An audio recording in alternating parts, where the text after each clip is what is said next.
ભાઈઓ આજના વિડીયોમાં તમારા માટે જે ગાડી લાવ્યા છીએ ને એકદમ પ્રીમિયમ એસયુવી લુક વાળી ગાડી છે, ફૂલ્લી કમ્ફર્ટેબલ ગાડી છે અને ફૂલ્લી ફીચર્ડ ગાડી છે અને સનરૂફ સાથેની ગાડી છે લો બજેટમાં. ગાડી છે આપણી હોન્ડાની પ્રીમિયમ એસયુવી ગાડી હોન્ડા WRV. ગાડી રહેશે 2019 મોડલની, ફર્સ્ટ ઓનર ડીઝલ ગાડી. ગાડીની કન્ડિશન તમે જોશો ને એકદમ ટીપ ટોપ છે. ગાડીમાં તમને 4x4 diamond cut alloy wheel મળી જશે. હવે હું તમને ગાડીનું ઇન્ટિરિયર બતાવી દઉં.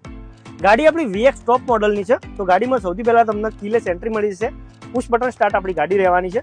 સ્ટેરિંગ ઉપર તમને મ્યુઝિકના કંટ્રોલ મળી જશે, ક્રૂઝ કંટ્રોલ મળી જશે, ડિજિટલ મસ્ત ઇન્સ્ટ્રુમેન્ટ ક્લસ્ટર મળી જશે. Company music system touch panel ગાડીમાં મસ્ત લગાવેલી છે. ઓટો ક્લાઇમેટ એસી મળી જશે અને સાથે સાથે આપણા સનરૂફની વાત કરી, ગાડીમાં તમને સનરૂફ તો એકદમ બેસ્ટ સનરૂફ મળી જશે. ગાડી ડીઝલમાં રહેશે તો મોટી ડેકી તમે ગાડીમાં યુઝ કરી શકો છો. એકદમ પ્રીમિયમ અને એસયુવી લુક વાળી ગાડી. કિંમત રાખેલી છે 7,50,000 રૂપિયા. જો ગાડી